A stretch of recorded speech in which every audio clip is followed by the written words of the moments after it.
May I speak to you of love? Now, what am I speaking of? All love, fundamentally, is the love of that, the love of God, the love of it, that is behind everything, all existence. All love is that. And you have that love inside of you because you came out of that place, that vastness, into conception in some woman's womb. But you came out of that place, and to that place, you, your consciousness, your intelligence and consciousness will return.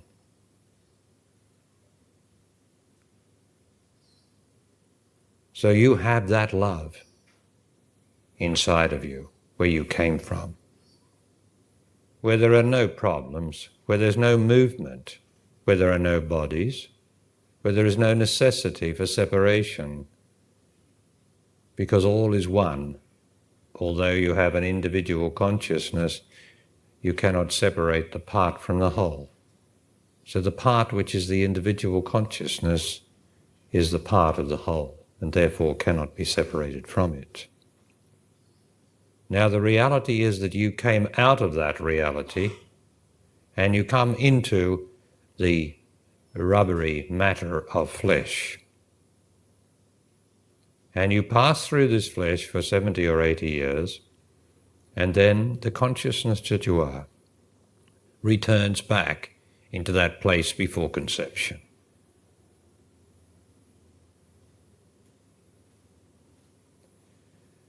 That knowledge of that love is deep inside you, deep inside your body, underneath yourself. You can only love anything to the degree that you have a knowledge of this original love within you, the love of being one and not being many. So when you love an object, that object, and this is what this external world is for, you reflect off that object. Your love reflects off that object. It doesn't reflect off this one, or that one, or that one. It somehow or other resonates. You resonate to that particular object. And there's a correspondence between the two. You somehow or other recognize in that what is there. Now, we've got to get this, that the external world is there as a reflection, as a reflector of what we are. Often you can say the other thing, that the external world reflects, as circumstances, reflects what we are inside, or what is necessary for us to cope with. But I'm talking about love now. So you have the love within you, which is the fundamental knowledge of whence I came in that body from. It is a place that you cannot imagine, you cannot visualize, and you cannot conceptualize. The fact is, it is in you. And that's the truth as well as the fact. It is inside you, deep down in your psyche, down the bottom of yourself, down here somewhere. And this resonance is extremely important in the truth, as it is in music, as it is in the voice. Resonance is very important wherever there is sound. So, and we're not talking of echo, we're talking of resonance, which an impulse comes from here. It resonates with something there, with an object there, or it comes back from that, or it's reflected off that object, and then it resonates back in here where you are, and you say, I'm attracted to that, or I love that, what I'm looking at, I love that. And this can happen with a friend, to love being with a friend that doesn't go into what we would see between man and woman as sexual love. There's no friendship between man and woman that's real, but there is between man and man, or woman and woman. So we got a resonance here. So this reflection here somehow or other sends back something. I've got something going out of me here. It hits against this object there, and it comes back to me, and I resonate off that reflection. And that's how I know. It reminds me in some way or other of whence I came.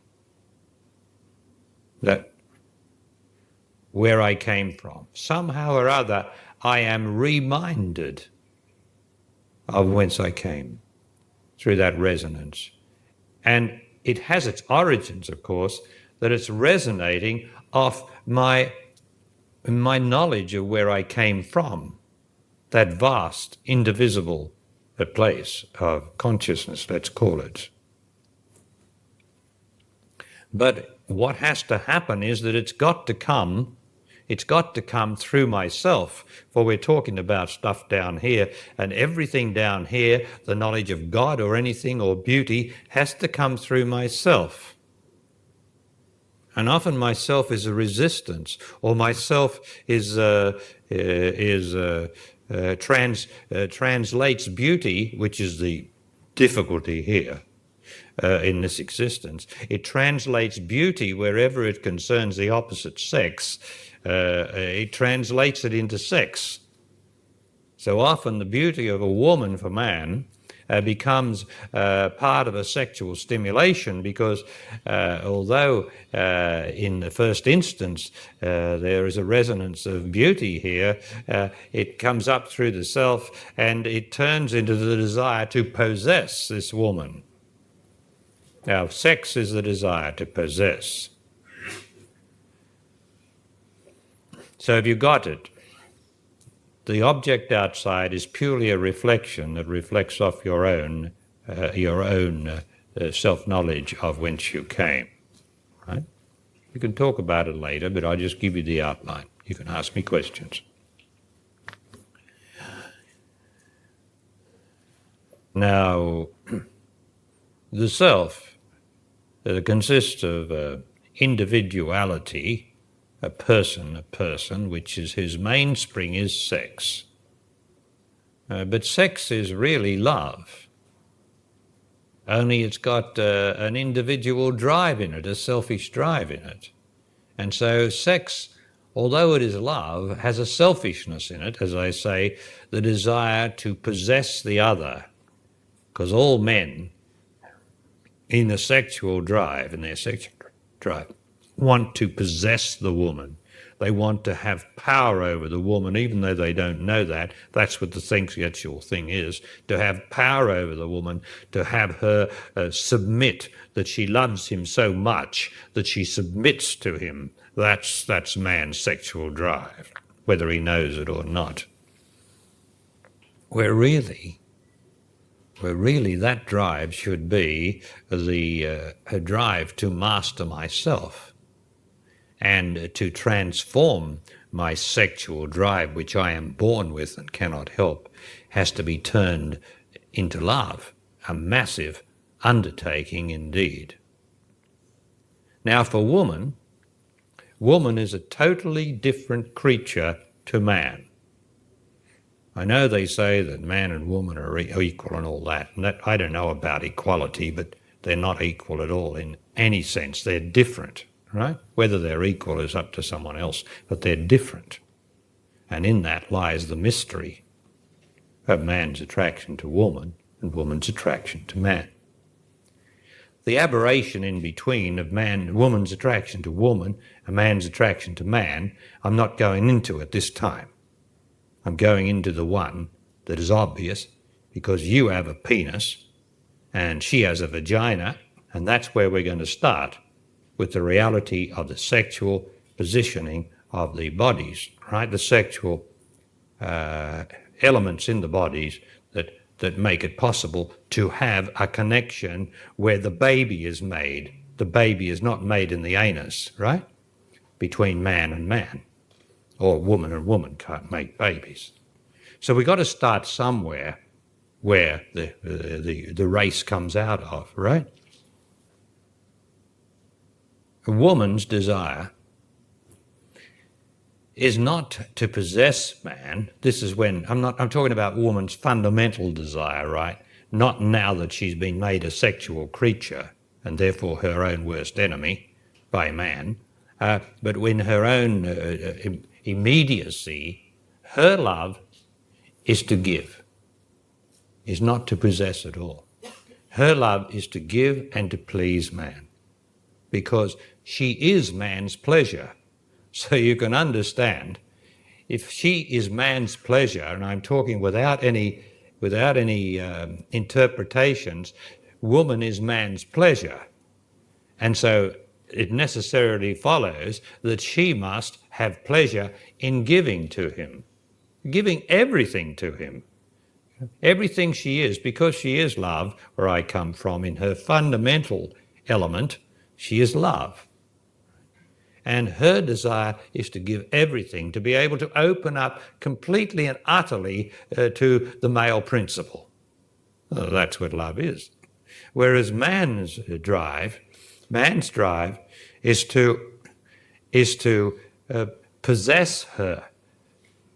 In the first instance, is to possess her. In other words, because the sexual drive is by its nature to propagate the race, to make children, the sexual drive is to endeavour to fecundate her womb. That's the sexual drive. That's the fundamental of it.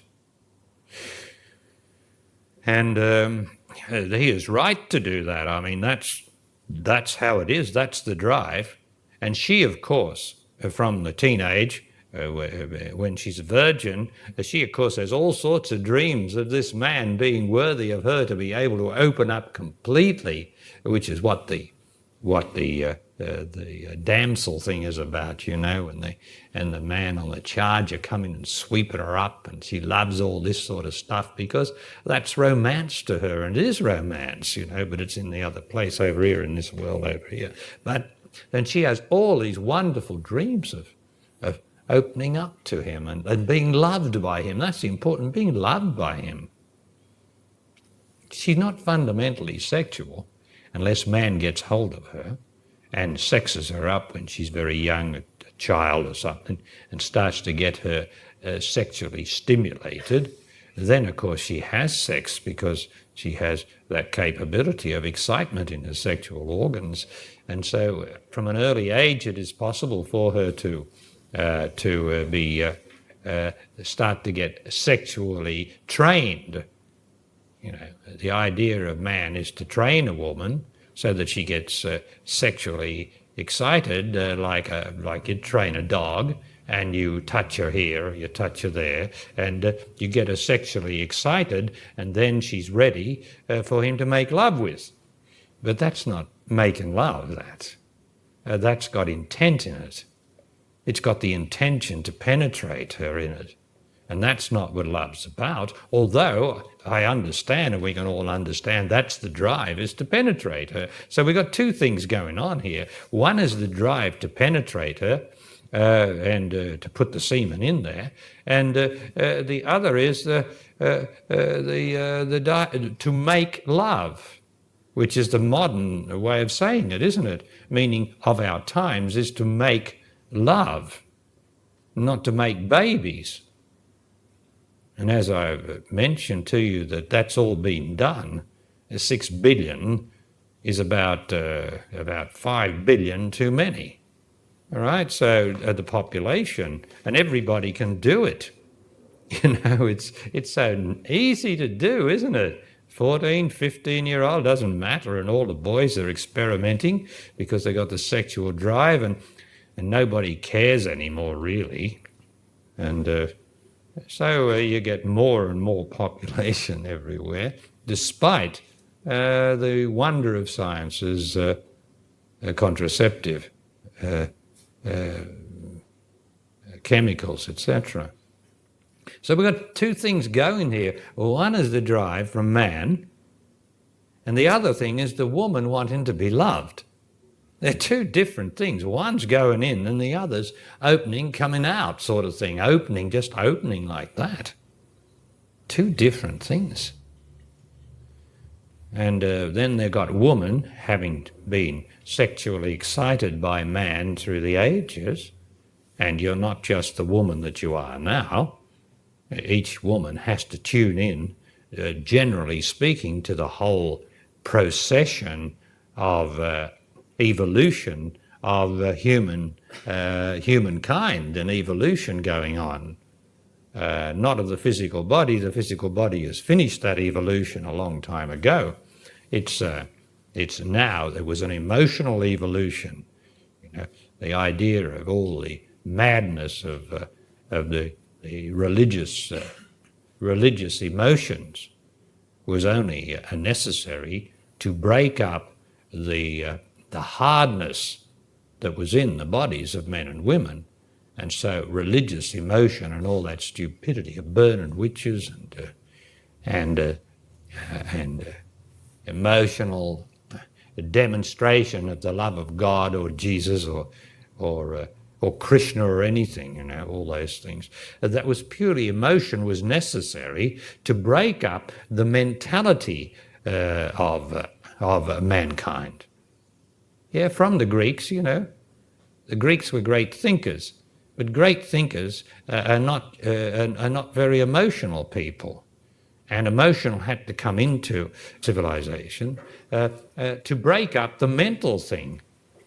And so then humanity became emotional creatures. And as they became emotional, they became more selfish. And civilization became more hard and more protective of their self. And so civilization is a protection of ourselves. It's a big wall that's been put around, whereas once there was forest and you had to go and hunt for it and that. And there weren't so many of us, trying to get a feed, so there was plenty there for everybody. And then civilization put a wall around that where you don't have to hunt. You have to hunt less and less and less and less. And now we've got a wonderful civilization with a great impenetrable wall around us, and of comfort and convenience, aided by science and aided by the sexual drive into existence, which is the basis of progress. And we've lost the meaning of it all. First of all, to reproduce the race, then to break up the mental posturing, the mental stance of humanity with emotion. Emotion is the thing that now has to be overcome in the evolution of man on earth, man and woman on earth. But it's the hardest thing, Once it was hard to make man emotional. Once, I'm talking about millennia ago. Man was not emotional. And then he's been emotional for several thousands of years and reached its peak during the Christian era of emotionality.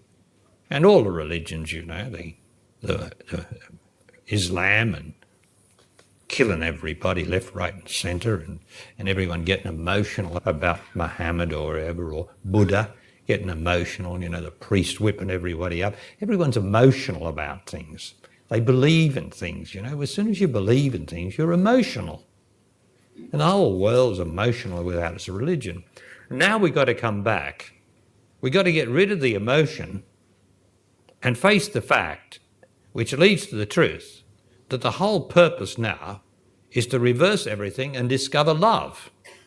And I'm not talking about senseless love of believing in Jesus or Krishna or anything like that, not believing in any God of form, but in the sheer reality out of which I came, of which there is a knowledge inside of you of where I came from, because that's what you love. That's what brought you here.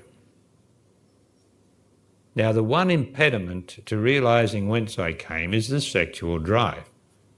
And woman is not much help these days, because she has been trained by man, deliberately trained by man, like an animal, to react to sexual stimulation.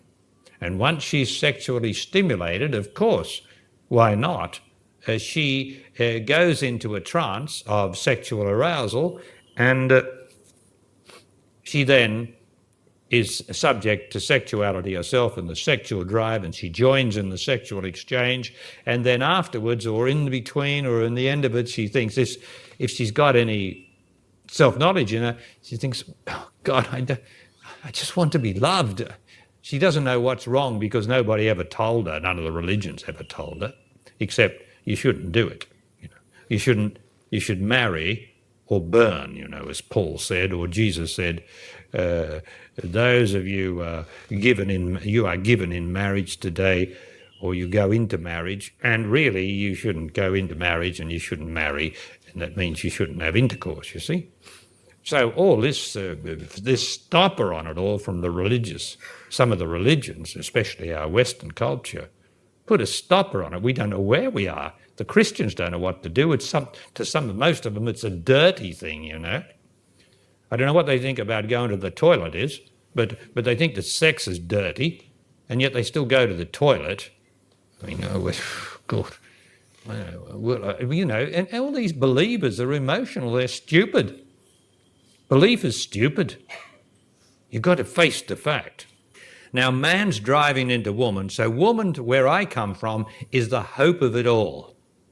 She's the hope of all. She's the only one that can stop man's sexual drive and he can turn it into love, but she has to stop it. And while he can excite her sexually and arouse her sexually, she can't resist it. She will go down sexually. Now, I'm not talking about when she gets older, when she gets a little bit of maturity in her. I'm talking about the younger girls, right? And that's not to diminish the older ones, not at all. But there's a certain maturity comes into a woman when she gets past the menopause, for instance. But anyway, so we got woman is the hope of it all, of stopping man. And how does she do this? Well, she's got to know, what do you want? Do you want sex or do you want love? That's the fundamental question is coming at you, woman, and it's going to come after me, so it doesn't matter. I just happen to be one of the first that's ever said it all. That's my mission here, to introduce it, and then others will get hold of it, and I don't know whether they're going to corrupt it or what, but they will corrupt it, of course, unless it's their own knowledge, unless it comes from God realization. But what do you want? Do you want sex or do you want love? And of course the answer would, I'd like both, please. Well, fair enough. That's fair enough. But really, if you're going to do any good for us, you can't have both. You've got to have one. Although these things don't happen overnight, left and right. Boom, it's not like that. But I'm just going to make the point. So what's going to stop man's sexual drive? Because he's got all the answers. It doesn't matter what you say to him. He's cleverer than you because he's sexual. He can undermine you. He can do anything to convince you, to make you take the blame. He can do anything because you're a sucker, woman, because your fundamental nature is love. Unless, of course, you're promiscuous and you're worldly and you're streetwise, as they call, and all the rest of it. Well, I'm not talking to those people. So when a woman decides that I want love, she's had enough of the sex. And all women really have had enough of the sex, but they can't help it because they start to perform when man stipulates them for his own devices. She has to say no to stimulation, no. No, now quieten down, stop coming at me with an erection that is too hard and too evil in its urgency for self-satisfaction. You see, a woman can read a man by his penis. Now, I'm sure a lot of you women know this, but I don't know whether anybody's ever told you. Certainly the reverend gentleman, the deacon down the road hasn't told you, that's for sure.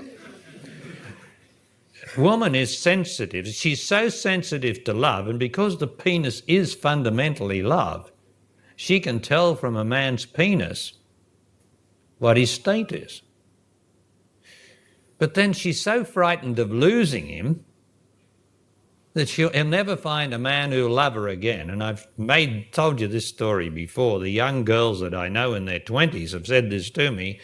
Well, I'm frightened that I won't find another man to love me. And there they are looking beautiful, and 24. And with 50 years of life ahead of them, they're saying, I might not find another man who loved me. This is sheer fear, sheer self-doubt, all put there by sex. Not the strength of love and God, but self-doubt.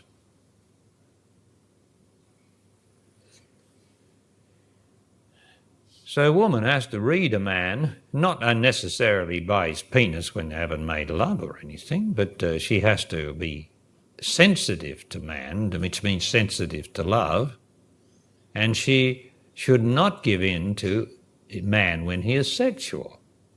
Now, man doesn't have to always be sexual, especially when he's come and listened to Barry Long, and he accepts, he's doing his best.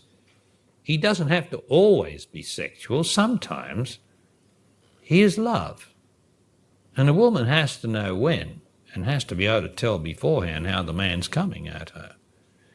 And she has to, where I come from, she has to say, no, I don't want sex put into me anymore. I've had enough of it. But I love, and I love man. I just love man because he's got the God principle in him, the male principle. I love man. Why wouldn't I love man? But I don't love sex. So I'm available for love. Now that takes a lot of love, a lot of self-knowledge for a woman to do that. And the best thing is, now I'm only telling you what the best thing is to make a start. Oh, I'll probably get crucified for this, but the best thing is to make a start, is to make love without sexual arousal. Because sexual arousal is a trance. Once you get in it, it just keeps going like this and you can't resist it. I'm talking about woman now, not man. He's always sexually aroused. But you can't resist it. A man works himself up while he's working you up, and he's in a sexual drive which is completely irresponsible as far as love's concerned. He's just going, and he's got you with him, and he's taken you with him like a whirlwind. But how about making love without sexual arousal? Now, this really eliminates to a large degree one-night stands. Because you should only make love in this way, without sexual arousal, with somebody that you love. And when a woman loves somebody, there's an openness in her, and she's quite able to make love without sexual arousals, as long as she loves the man and he loves her. She has the knowledge that he loves her. Now, after you get this right, you can do anything together. It doesn't matter what you do together, man and woman, because you're man and woman. But at this stage, you're not man and woman. You've got a robotic thing called sex. The woman's been made sexual by man, and the man hasn't curbed his sexuality or transformed it into love. Now, I know this is not going to win the popularity of the year statement, this about making love without sexual stimulation, but it also means that if you're with a man that you're not attracted to, well, then you're not going to be able to really do it. Don't think so. Well, you could, out of sexual drive, but we're talking about something greater than that where you give up sexual stimulation, but only for now, until you get through it, until you can say, I do not have any sexual man enter me. I'm available for love, but I'm certainly not available for sex. And that eliminates man who's coming on to you. And remember, he can wait. He can wait for 3 months, 4 months, woo you, wait around, and still sexually driven. And there's nothing wrong with that, because only you can stop him and say, wait. We're getting carried away here. We're forgetting the love here.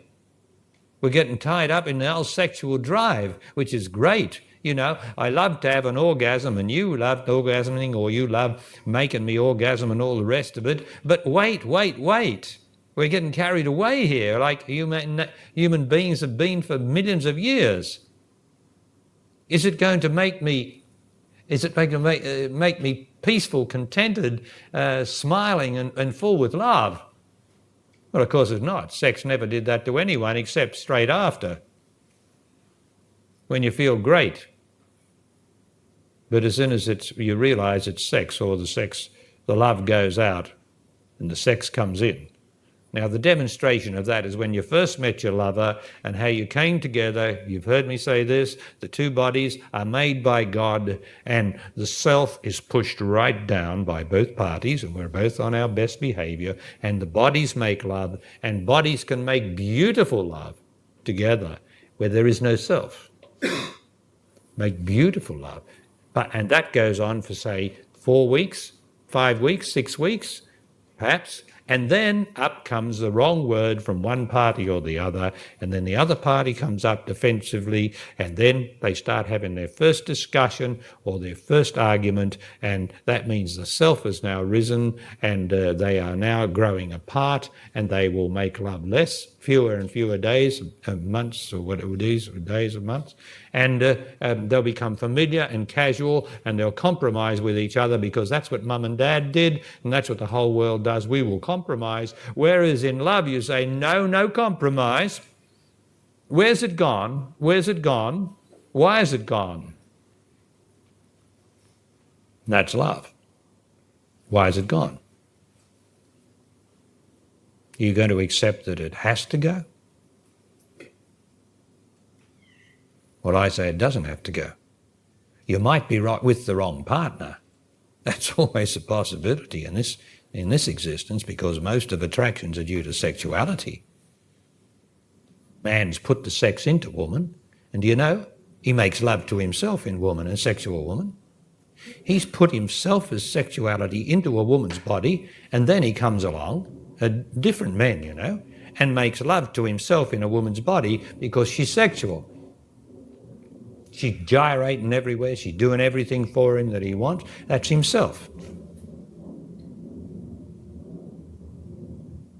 There's got to be a stop to it where I come from. We got the woman as the only hope of us all. Can she say no to sex, but yes to love? And she has the self-knowledge, because she is 100% love, as you've heard my definition of woman and man. Nobody's come up with a better one yet, I don't think. Woman is fundamentally 100% love, and man is 90% love with 10% something to do. You see, he made the world in man. He's a great organiser. He's a great drive into existence. He makes the roads. And I know the women out there now holding little lollipops up there, drive slowly, but the man's out there driving the big trucks and all this stuff. He gives her a few little jobs, A few little jobs just to keep her quiet, but he's out there, right? He's making this world. It's his world. He made it, and what a mess it is. And I'm one of them, I'm as much at fault as any man, right? So I've contributed to it too. But now I'm endeavouring to put something back.